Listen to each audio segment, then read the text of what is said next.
Hello and welcome to the first remote transcription volunteer training video for Easton Cemetery and Evergreen Cemetery. This training video will help you get started as a transcription volunteer. So the first thing that you want to do as a volunteer is to go to your email, and you are going to look for this email here. It says volunteer training, invitation to collaborate. And in order to access this information, you will need to have a Gmail account. So if you don't have a Gmail account, you need to stop the video right now and go ahead and create a Gmail account. And after you create that Gmail account, you need to send an email responding to the very first email you got. Here we have the remote volunteer onboarding email. You need to respond to that email or reply to that email with your new Gmail email account. And then that way the volunteer coordinator can get you set up with an actual Gmail account instead of through your other email. Okay, so you're going to click on your volunteer training invitation to collaborate email. And you'll see here, you have the open button. You're just going to click on that.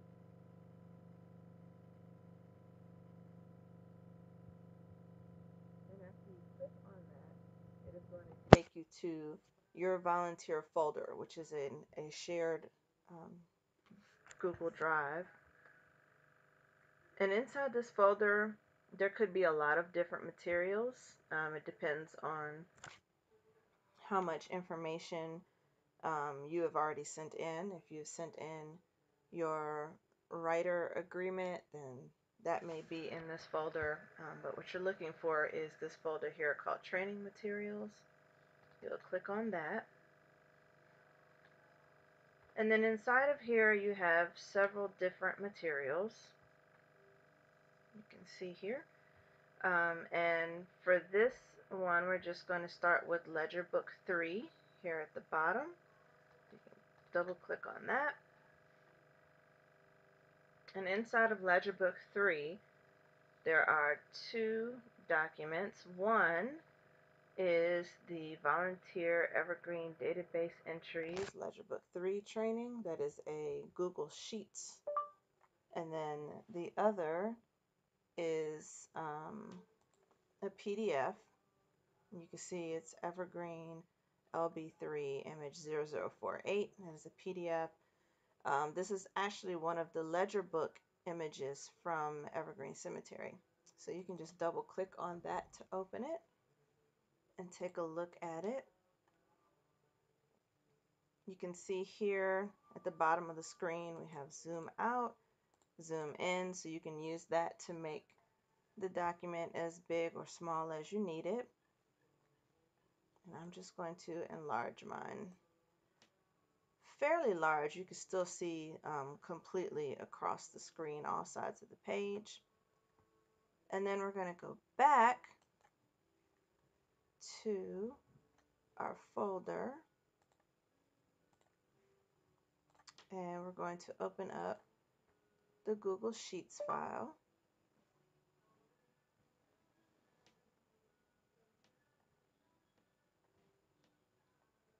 And you can just take a look at that file real quick. You can see that it's basically a blank spreadsheet. Row 1 is filled out. Those are the headings for the columns. So this is all the information you'll be putting in. At the bottom of the screen here, you're going to slide the slider. You can see this is a pretty extensive spreadsheet. Covers multiple columns, column A all the way through column AC here at the end. Okay, so we'll leave that open. We'll open up the ledger book file. And then what I like to do is kind of do a split screen so that you can see both things at once. So in order to do that, I'm going to click on the spreadsheet tab. I'm going to click and hold on the tab and then just pull it down. You can see how it separates from the other sheets. And then I'm going to click the minimize button here.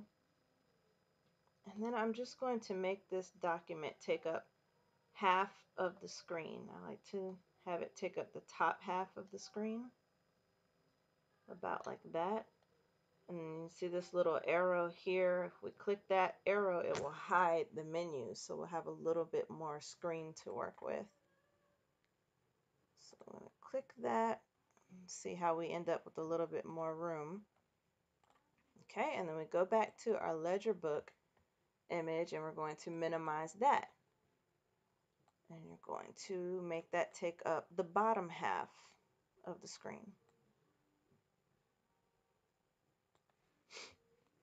There we go. And so now you can see the top part and the bottom part at the same time. I'm just going to fix mine a little bit more here. There we go. Okay.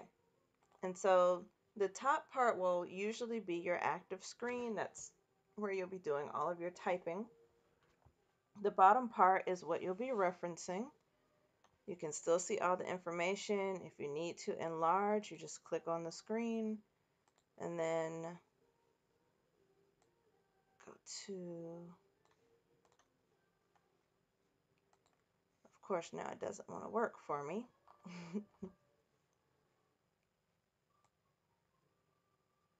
There it goes. Okay. And then you can click here and see your enlarge buttons will come up to zoom in or zoom out. And you can make it as big as you want so that you just see the one side of the page, or you can make it smaller so that everything is clear. It really depends on you and what's most comfortable. My page just disappeared. We'll get it back up here again. All right. So I've got my page ready to go here. So up here in your spreadsheet, you can see we have sources. That is going to actually be Ledger Book 3 is your source.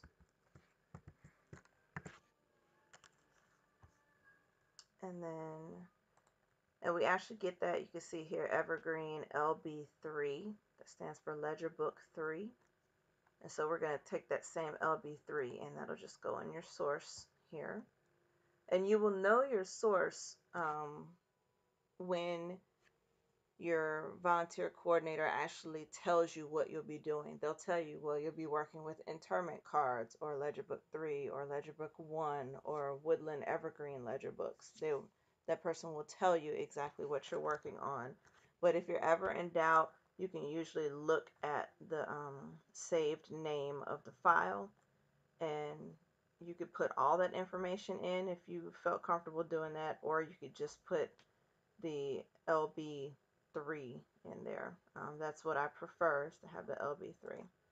And then your page number is found here in the top corner, top left and right corner. You have page numbers, same page number, so ours is 412. And then for year, you look in the left corner here, 1927 is our year. The month is June. And the date for the top one is the 5th. Now this next column, burial or purchase, you may have to ask for a little guidance with this, but all of Ledger Book 3 entries are burials. If you're working with Ledger Book 1, which there's a separate training for that, but if you're working with Ledger Book 1, those would all be purchases. It just really depends on which ledger you're working on. But if you ever have a question, you can always ask your volunteer coordinator which one you're working with, and they'll let you know. All right, so all of Ledger Book 3 is burials. So for every entry in here, we're just going to put burials in here and then copy and paste through the whole column.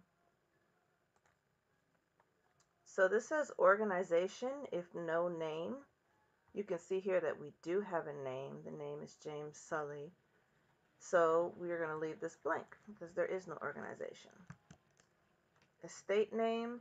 Sometimes instead of like James Sully, you would see like the estate of James Sully or something like that, in which case we would put estate name here. But we don't have that, so we'll skip that. Last name. So for this person, last name is Sully.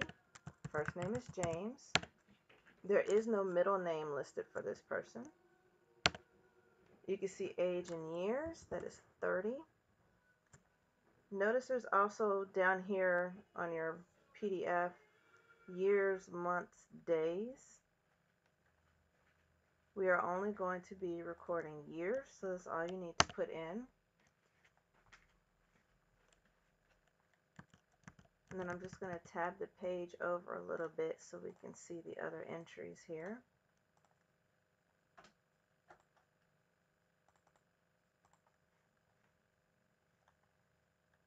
Okay, so the next part in column N here we have, it says part, and then in parentheses, east or west. Not every entry will have this, so you have to really pay close attention to the burial information to know if you have that or not. If you look at ours, we're going to skip this place of death and skip cause of death and go over to number of section, number of grave. Here, it says number of section is 10 and the letter K. So there really is no part. Part is east or west. Could be north or south too. It just depends. So we don't have any directional information here. So we'll leave that blank. The plot number is going to be 10. And then we're going to skip over to the section, which is going to be that letter. Okay. You can see number of grave on the PDF. That little column does not have any number in there, so we leave that blank. The undertaker is R.C. Scott. The price is $5. And then we have POD house number. That actually means place of death. So you'll look back down on the PDF. For him, we have no house number, so we'll leave that blank. Now the next column in your spreadsheet says POD street, so place of death for the street. On your spreadsheet, we can see that says Pennsylvania. Put that information in. Notice there in your spreadsheet, there's also a place of death city and a place of death state.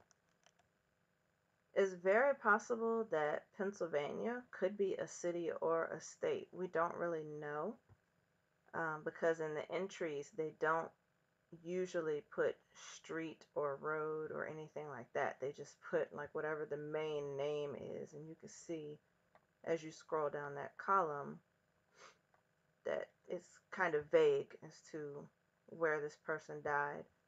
Since we're not sure if it's a city or a state, we're going to leave it here under the street section. And we'll skip city and state since we don't have any of that information here. And then we'll go over to cause of death. Down on your PDF, you can see that it says gunshot wound. Just type that information in. And then we have next of kin. This document does not have any next of kin information in it. You probably won't have any next of kin in this whole document. So you can skip next of kin name, next of kin relationship, address. And now we get to the notes section. And I'm just going to zoom in a little bit on our PDF so that we can see everything clearly. The notes are much harder to input. We have several things that we need to put in the notes. So at the very end on your PDF, the very end of that top line, under where it says expense, the far right column there, you'll see some little words kind of written there. Sometimes you can read those, sometimes you can't. For these, it's just barely readable. So I'm going to type in exactly what it says. It says changed from 182B. And then there's some, what looks like letters kind of scribbled there. We have the page enlarged as far as it'll go and still can't make out what that says. It looks like it might say by and then maybe ME. But because we're not sure, what we're going to do is use brackets. Whenever you're not sure about what the information says or if it's illegible, you'll use brackets. And the brackets let the person that's reviewing this document know that whatever information that's in the brackets is not on the original document, that it's a person's kind of best guess or ideas of what they think it says. And what I actually like to do in the brackets is just use the tag illegible. Now you could guess, you could say in the bracket ME if you wanted to, and whoever's reading will know that you think it says ME, but you're not sure. I don't even like to guess most of the time. I just like to use illegible so that the person viewing this spreadsheet will go directly to the original document and see what they think it says for themselves. And we'll put a period at the end of that. And you see right after the price, there's a date. It says 6/22/08. We'll put that information in exactly the way you see it there. So don't type out the word June or put 06/22/1908 or anything like that. Type it exactly the way you see it in the PDF form. And I separate all of this information with periods because we don't know if the information goes together. You know, this date could go with the price. Maybe it was paid on 6/22, or 6/22 could go with that note that, you know, the grave was changed from 182B. We really don't know. And we don't want to input our own thoughts about it. We want to let the person who's reading it think about it and figure it out for themselves. So we'll just separate it the best that we can. And then the last thing that we want to note here, if you go back on the PDF to the number of section column, and you look down there, right above the burial information where it says 10K, there's a name. It says Martha Sully. So we actually want to note that here. And the way you note this is the person's name, Martha Sully. And we'll say written above number of section. That's it. So anytime you see a name written above something, you'll put the name written above and then whatever the column is. So if the name is written above the price, you'll say, you know, Martha Sully written above price or whatever. We want to keep that consistent throughout all of the documents so that it's very clear to people what we're talking about. Okay, and then if you look back at the columns, you can just make sure you've gotten everything across that whole row. Looks like we got all the information in there. And so the last thing we need to do in the spreadsheet is to highlight this notes category. And the reason we want to highlight this is because we did use the illegible tag. Whenever you have something that's inside of brackets, that means we're not sure about the information. So we just want to highlight that yellow. And you don't do the whole line, you just do the section that is illegible. So notice the rest of it stays white. We don't highlight the whole thing, and we'll just fill that one column with yellow. Okay. And then we'll go all the way back to the beginning of that, and you see under sources where it says Ledger Book 3, we're going to also fill that cell with yellow. And the reason we do that is because, as you can see, there's probably about 15 or 20 columns here. It's a lot, and you have to scroll all the way to the end before you even get to the notes column. That's a long way. So if someone's just looking through very quickly and they want to see all of the ones that need further research done on them, they'll never see the notes column unless they scroll to the end. And that can be very time consuming and tedious for the person who's trying to get the research done. So we highlight that sources column with yellow, and that way the person knows to look somewhere in that row for another yellow spot that will show them that there's missing information. And they'll see ours here is under the notes section. All right, and so we finish with our first row, and we'll go to the second row. Zoom out just a little bit.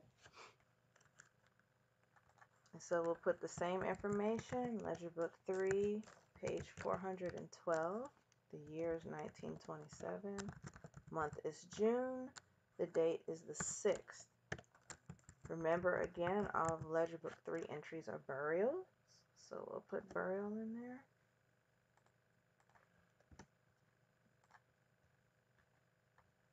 Okay, and the name of this one, now this is a little different. You can see here, it says INFT period of Agnes and Fowlkes, Fowlkes, Fowlkes. There's several ways you could put this information in. Definitely we know that the last name is Fowlkes. And so what I like to do is that first infant of Agnes, I put all of that under the first name.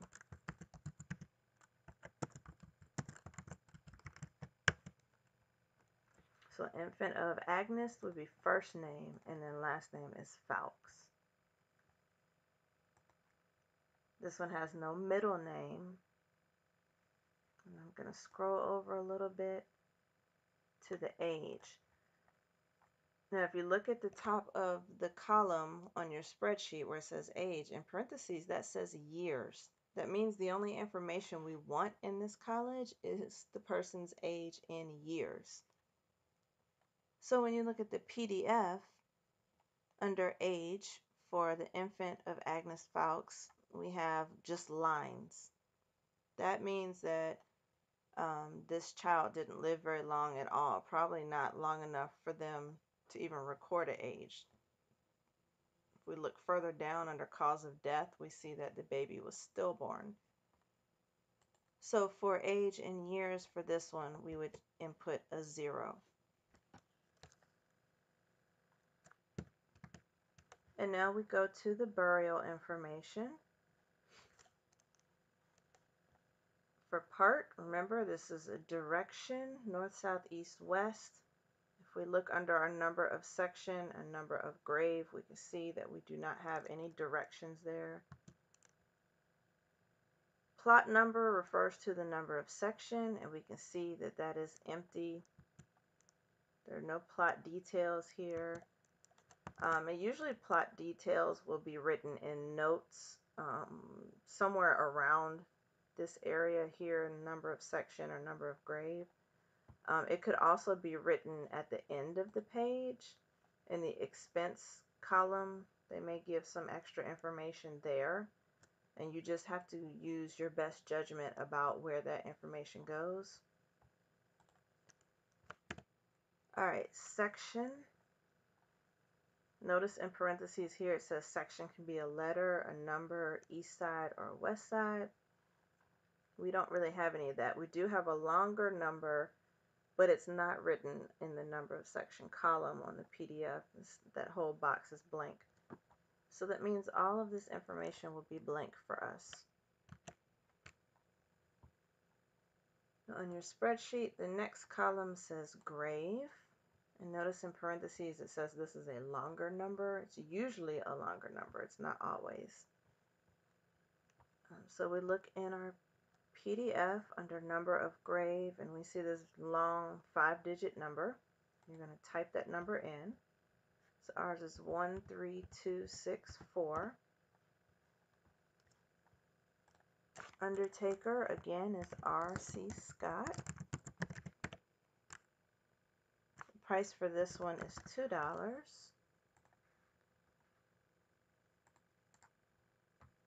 Now notice that our price is not showing up as dollars, so that means this column was not formatted correctly. So in order to fix that, we're just going to highlight the whole column. I'm going to use this arrow down here to show the menus again. And we're going to go here. See the little dollar sign where it says format as currency? When you hover over that, we'll just click that. And it magically turns all our numbers into money. Now we have a dollar symbol, we have decimals and zeros. Okay, and now for POD house number, remember that's place of death, so you're going to look for your place of death section. This one does have a house number, so that's 2218. The street is East Main. There's no city or state. Cause of death is stillborn. And we have no next of kin information. And we don't have any notes to add about this child. There's no other information written on this line.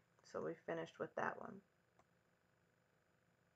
Again, we'll go all the way back to the beginning of the spreadsheet. This information, if you notice, is the same. Even the date of burial is the same. So what we'll do is select the first cell here under source. Hold down the shift key on your computer. Go all the way across to the burial column and click that. Notice that selects all of those cells. And you want to copy that. And then if you click the cell right under there, click paste. Notice all that information is copied directly into that cell. Copy and paste is your best friend when you're doing the database information. If you have an Apple computer, you'll use whatever characters that you use on your keyboard for copying and pasting. It should still work.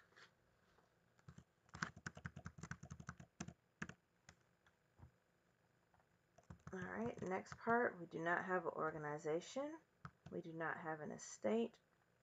The last name here is Washington. First name looks like Della. There's no middle name. She's 39 years old. Okay. Again, if we look at our number of section and number of grave, that box is empty. So that means we get to skip all of these columns. And we'll go to our grave number. And the information there says 13265. Then we'll put in the undertaker information. This is W.A. Price. And then the price is $8.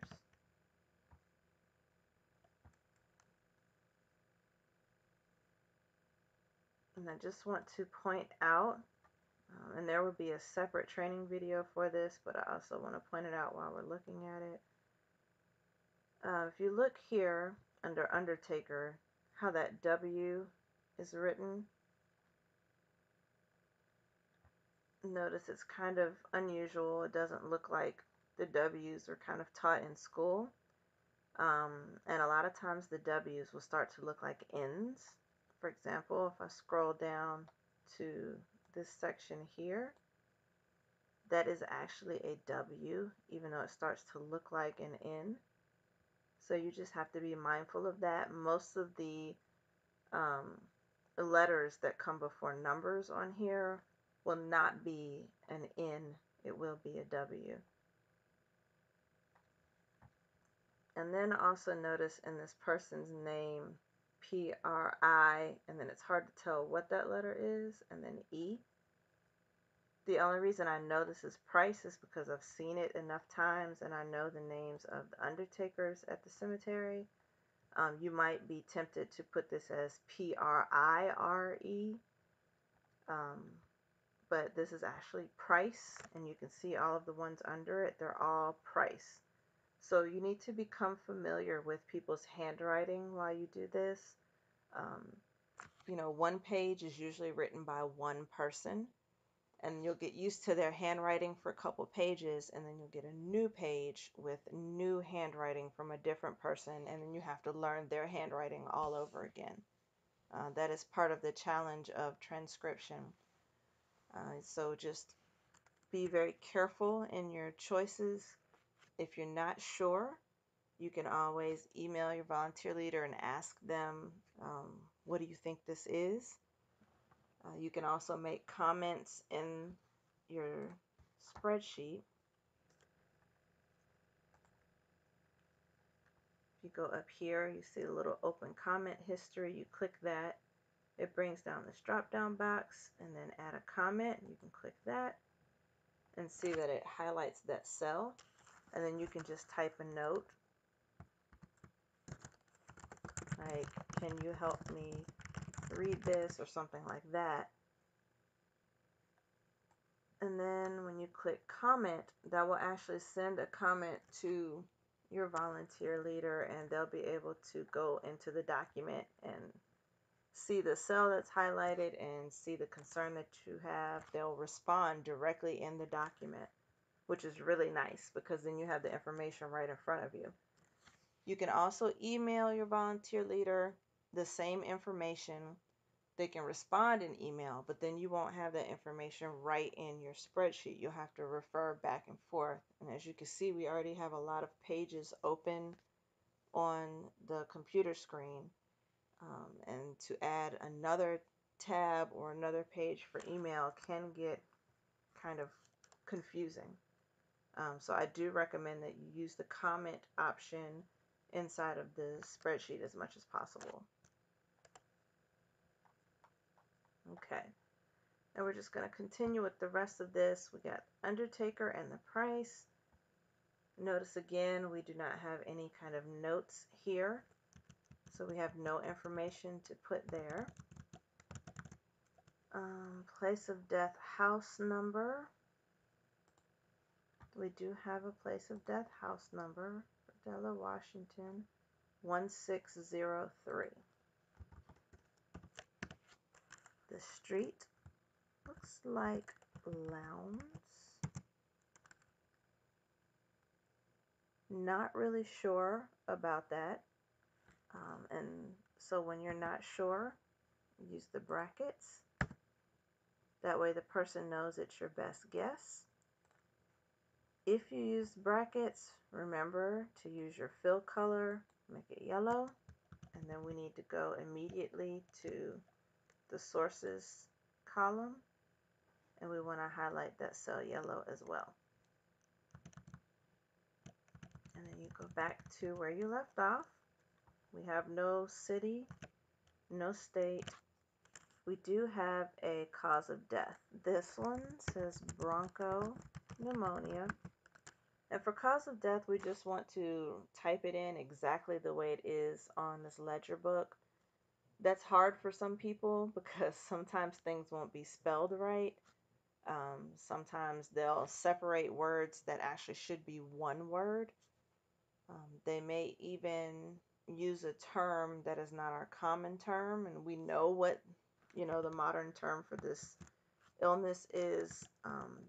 And so you may be tempted to make changes, but please do not do that. Just type in exactly what you see in the ledger book. Okay. We do not have next of kin. Again, we have no notes. So we're finished with that row.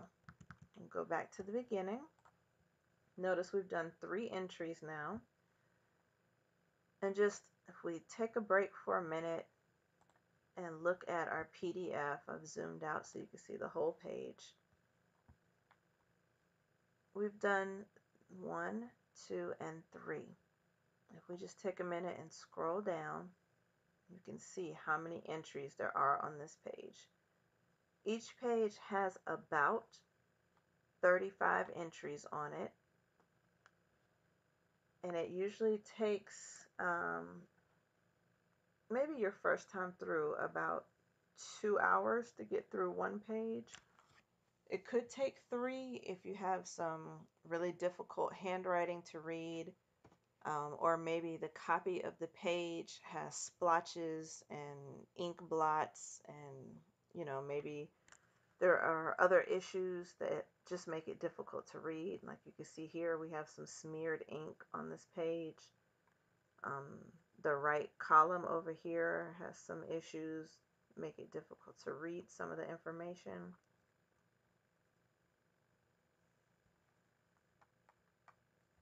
So it could take, 2 to 3 hours to finish one page your first couple times through. But after you get used to it, after you are familiar with the handwriting and the kind of tags that you can use to separate things and name things, it'll become much easier. I can usually get a page done within an hour to an hour and a half, which is pretty good. So when you get to that point when you're doing a page an hour that that's about the best that you can do. So this is not a project that's going to move very quickly. It will be very time consuming. You just have to be diligent and keep pushing through until you finish. And then after you finish your page, just kind of take a break before you go to the next one. Give your eyes some time to rest. Okay, we'll do another one. Going to the 4th entry. Our last one was Della Washington. We're going to go to the next one, which is Charles Bowling. And we want to copy our information again and paste it in, but this time we need to change the date. Charles Bowling died on the 8th, so we'll put that in there. And notice now as you go down, we do not have very clear lines on this page, so it's very difficult to see like across the row. So at this point, your eyes will start to skip lines or jump across lines, and you may end up putting in inaccurate information because your eyes can get confused. So it's really important to be sure to refer to the information above and below the line that you're working on, just so that you can make sure you're not getting confused. It is the worst feeling ever to get to the end of the page and realize you missed something and then have to look back through all of the entries to try to figure out what it is that you missed. So being very attentive to details while you're working on each row is extremely important. So we're going to put in this last name, which is Bowling. First name, Charles. We have no middle name. Okay, and for age, notice here the years column has nothing. There's a 1 for the months and then nothing for the days. So remember, on our spreadsheet, we only do years. So he has nothing for years, so we're going to put a 0 for years. You can see on the PDF that there is a 1 in the months column. Please do not, on your spreadsheet, go to the years column and type in 1 month. We do not want that information on the spreadsheet. We only want the years on the spreadsheet.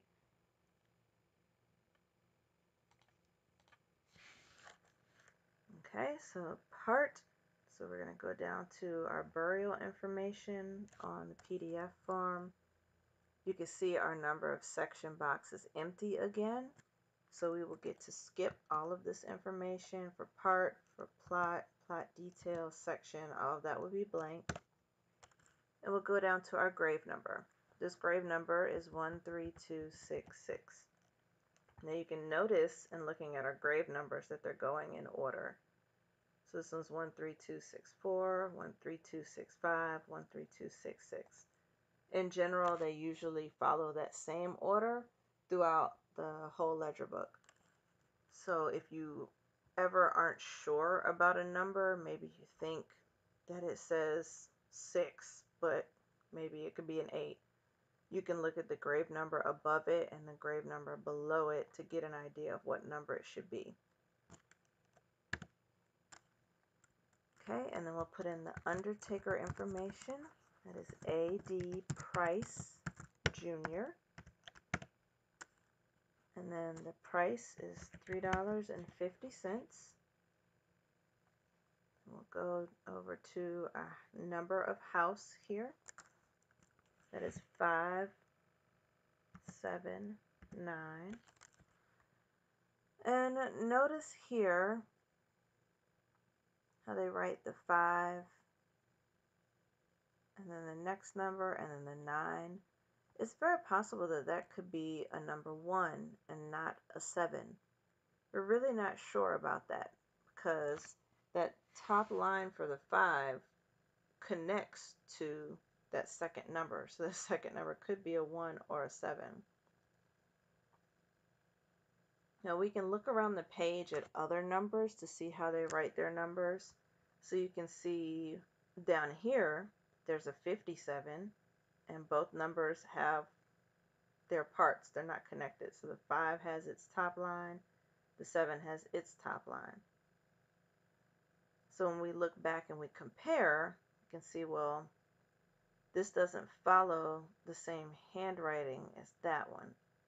So maybe this is not 579. If we look around some more on the page and see if we can find some other numbers that look familiar. We have a 5 something here, 4. And we end up with the same question. Is that a 7 or a 1? You can see down here, we have a 5 and a 7 together. And clearly, each number is written. It has its own parts. They're not connected in any way. So when we look at the handwriting pattern, and we go back up to this, it's pretty safe to say that this is not 579, that is 519. Now again, this is your best judgment because this is your work. So if you are uncomfortable making that determination of whether that is a 7 or a 1, you can always use your brackets. You can take your best guess, put it inside of the brackets, and then you're going to go up to the fill color, change it to yellow, and then scroll all the way down to your source. Select that ledger book cell, highlight that yellow as well, and then go right back to where you left off. And that way you don't have to spend a lot of time trying to figure out what something is. You don't have to worry about if you're right or wrong or if it's going to be confusing. You just put it inside of the brackets and, fill that cell yellow, and then you can move on. And in that way, you can actually increase your speed on filling out these spreadsheets. That is also very helpful for the people who are doing the research, and it's also helpful for the family members who will use this information later. Perhaps the people doing the research can't determine the house number, so they would just leave it in the brackets like that. So anyone who's looking at this document later will know that that information is uncertain. And that way people won't, if they're writing a biography or doing research on Mr. Bowling, they won't just assume that he lives in this location. They'll do the research on their own and try to find out where it is he lives. Or maybe a family member is looking at that and they're like, well, I know where he died, and they can send us that information and then we can fill in the correct information. So in this way, we kind of build a community of people who are all working together to make sure this information is as accurate as possible. So it's really good to use the brackets whenever you can, and whenever you have a doubt about what you see on the page. Okay, place of death street is Norton. We have no city, no state. Cause of death says spasms. Cause unknown. Now you notice our cause of death, the lines are starting to run across the columns here. The words are running across the column. So if you go right up here in between column Y and column Z, hover your mouse pointer right there until you see the double arrow. And then you just double click with the mouse.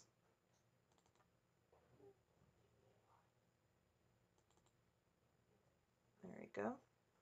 And when you double click, it automatically moves the width of the column to the longest line. So our longest line was this one we just typed. It moved the width to that, so now our words are not running across into column Z. Okay, we do not have next of kin information, so we'll skip that. I'm going down to our notes.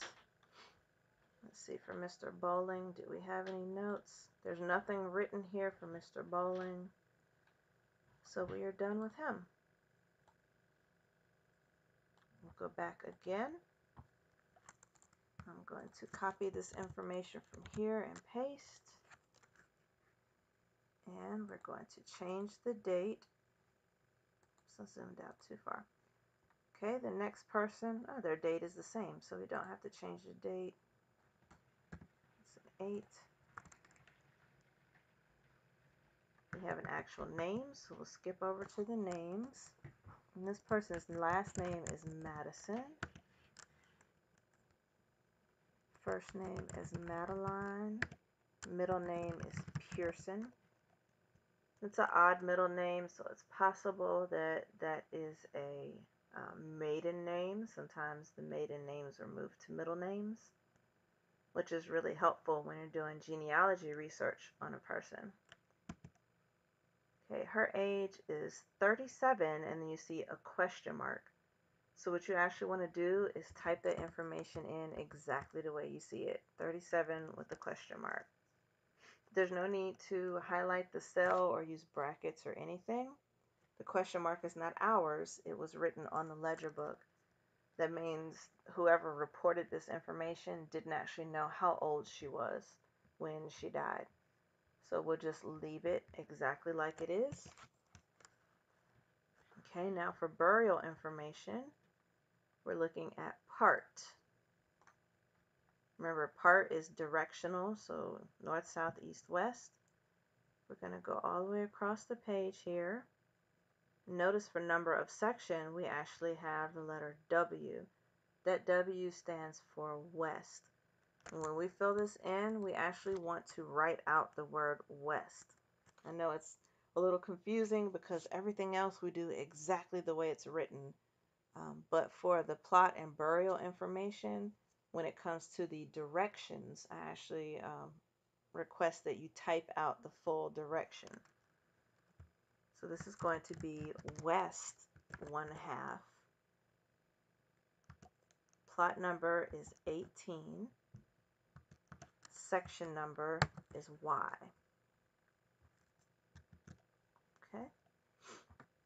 So that W 1/2 means west 1/2.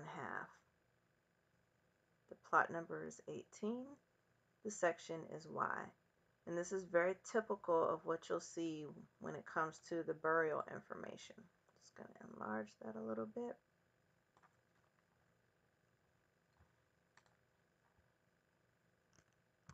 Okay, and then this person does not have a grave number, which is usually the case. Either they will have, on the PDF, either they will have a number of section or they will have a number of grave.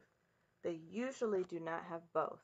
Sometimes they do, but most commonly they will have one or the other. Okay. Scroll back down here.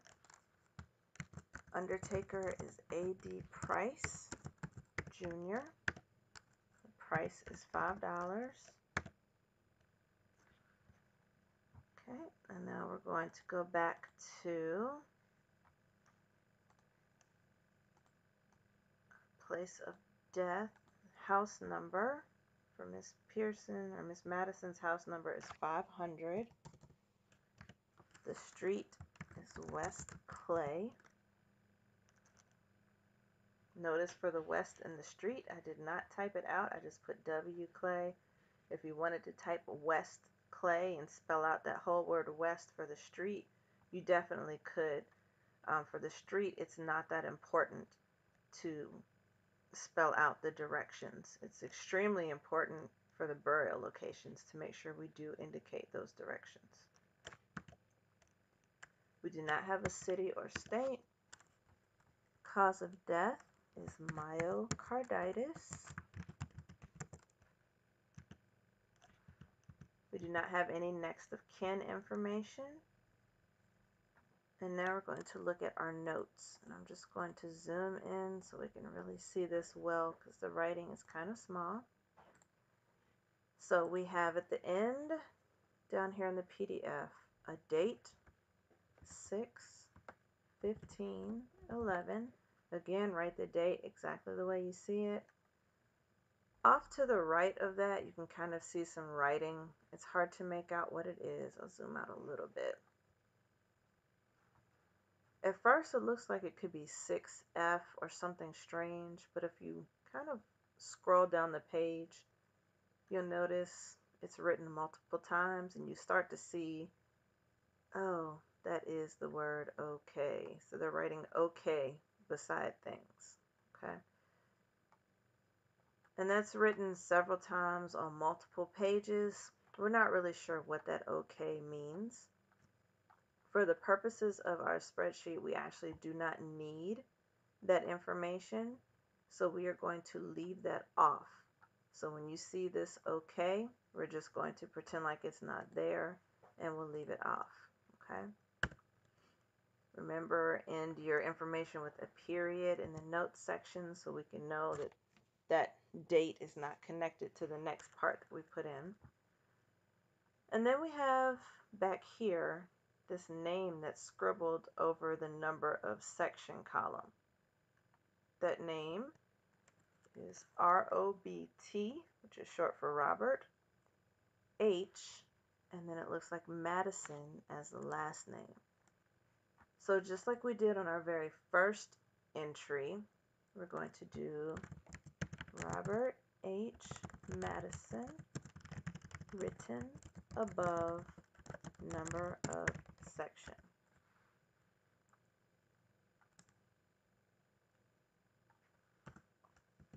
Actually, I'm going to add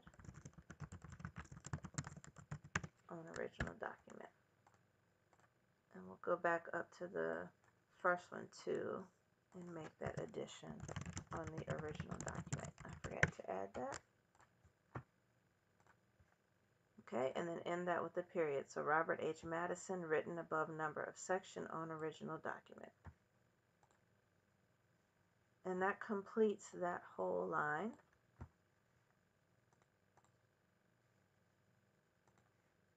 We'll go to the next one. We'll just copy the information over again. Remember to check the date. This next one is going to be the 9th, so we'll change our date to the 9th. This person's name, last name is Wade. First name looks like Fanny. There's no middle name. Age is 44. And then we'll go over to the burial information. I'm going to zoom in a little bit for Fanny Wade. It's like 13267. Notice this 1 is kind of running into the word underneath it. But again, the grave numbers go in order. So if you're not sure what that number is, you can look at the number above it. And also the grave number below it. You can see those both start with a 1. So this one is also going to be a 1. 13267 is this number.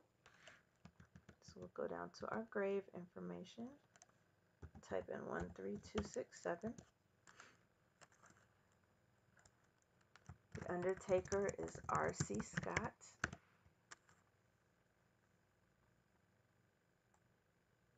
The price is $8.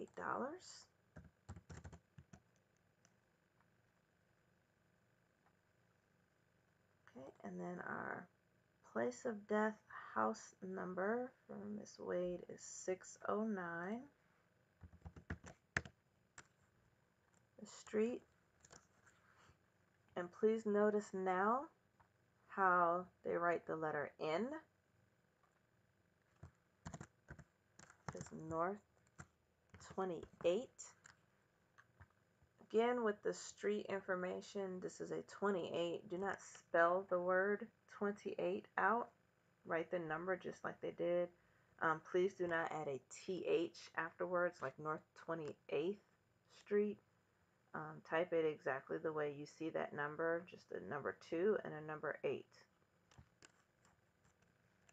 But again, I want to draw your attention to this N here and look at the W written above it. Notice the differences between those two letters. Also look at the N here. They can start to look very similar, so please pay attention to how they look. Your W is going to have a lot more points on it. The N usually just has those 2 humps on it like that. But just be very careful when you're typing in what you think that letter is. If you think it's a W or an N, please be sure to compare it with other letters on the page so that you can be sure that you are writing the correct number or the correct letter. So we don't want any confusion with that when people go back later to review this information. Okay, we do not have a city or a state for the place of death. Cause of death is acute nephritis. We do not have next of kin information. I'll just scroll over. And then for our notes, we really don't have any notes here. Everything's filled in. So we'll go back to the beginning.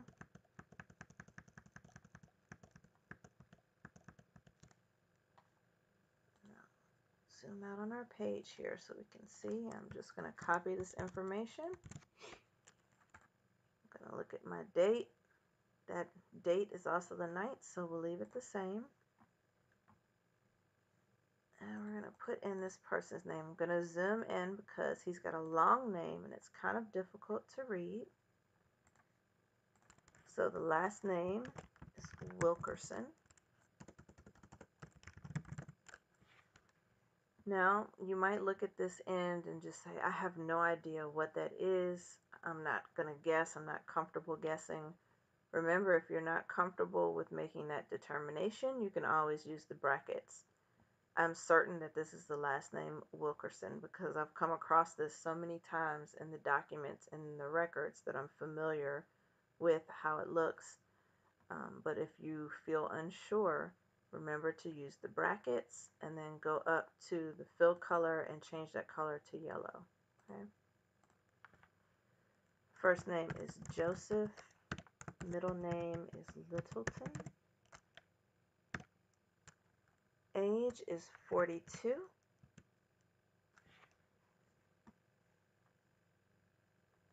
Okay, and then we're going to go over.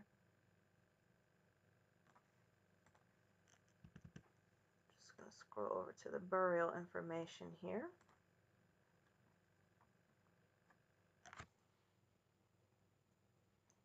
So notice I have my page zoomed in. I cannot see his name.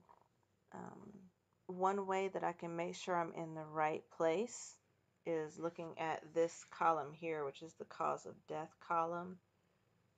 Now I remember that when I was filling in my spreadsheet up here, the cause of death for the person before him was acute nephritis.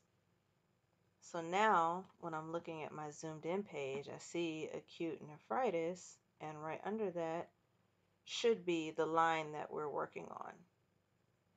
And I can verify that kind of by scrolling back. You can see Mr. Wilkerson did have heart disease here.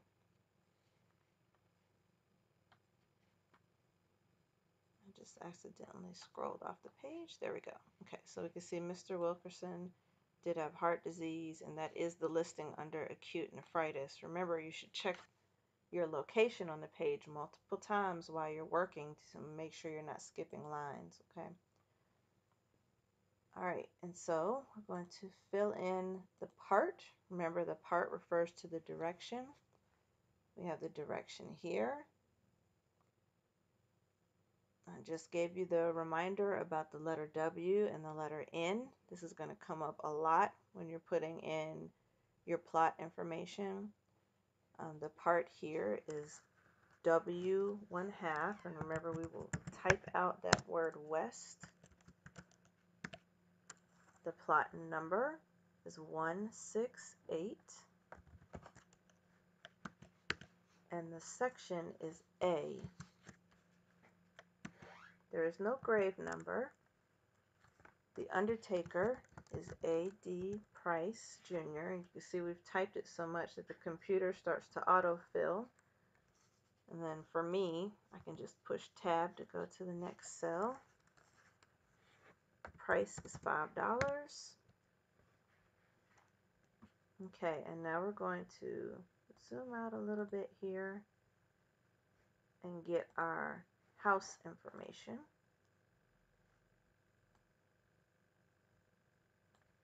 The place of death house number, notice his is blank, so we'll leave ours blank. Street, that is Hancock. There's no city or state. Cause of death is heart disease. There's no next of kin information.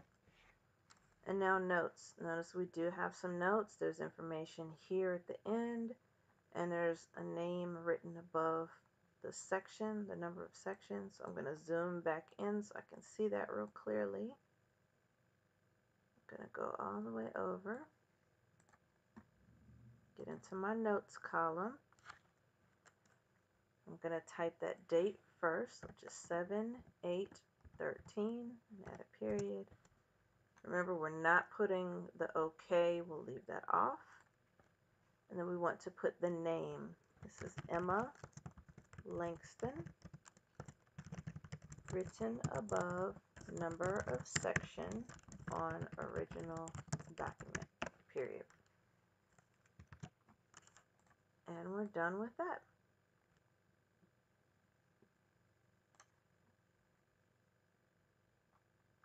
So notice we've done 8 listings, well, 7 listings since the first line doesn't count. You can kind of see how it looks. I'll just enlarge the page for a minute so you can see the whole thing. There's going to be a lot of empty spaces in your spreadsheet. That's totally fine. You don't have to be concerned about not having information. It's fine if there is not information. We can't do anything about that. We can only fill in what is in the ledger. So you do not need to make any notes that there was no information. You just leave those cells all blank. Okay. Minimize my page again. And it's nice, notice your window holds the shape that you have it in. So if you need to maximize it and then minimize it, you can. And it'll keep the shape that you're working in, which is nice. You don't have to refit the windows every time. Okay. And you'll just continue with that information through the whole page. You'll do it all the way to the bottom. And when you get to the very last line, you'll be done with the page. You don't need to do anything in your Google Sheets file. You don't have to tell it to save. This page automatically saves. You can see here, it says all changes saved in Drive. Every change you make is automatically saved in Drive. So you don't have to go to File and tell it to save or anything. It always saves. Another thing to note, it's a really cool thing you can do in Google Sheets, is that multiple people can access this one document at the same time. So if you had a question and you needed to call up your volunteer leader, the two of you could look at the same document at the same time in real time. And you would be able to see, like if you highlighted a cell here and your volunteer leader highlighted a cell there, you would both see that at the same time. So that makes doing any kind of training in this really good. It makes it easy to answer your questions because you can visually see what the person's talking about in real time, and they can show you things without you having to kind of guess where they are or what they want you to do. You can just watch while they do it, and then you can duplicate those actions. When you are finished with putting in all the entries, you do not need to share this document again with the volunteer leader. They already can access it. They already have access since they created it. Okay. You can just close the document out when you're done. And if you don't have any more pages, you can go and go to that volunteer training, and you can reply to that, and you can just tell them, hello, I finished my last page. Can you send me 2 more pages? Okay, and you can actually request how many pages you want. If you know you have a long vacation coming up and you can get through 5 pages during that vacation time, you can request that many number of pages. If you're not feeling like you have a lot of time, maybe you think it's going to take you several weeks to get through 1 page, then you can just request that 1 page.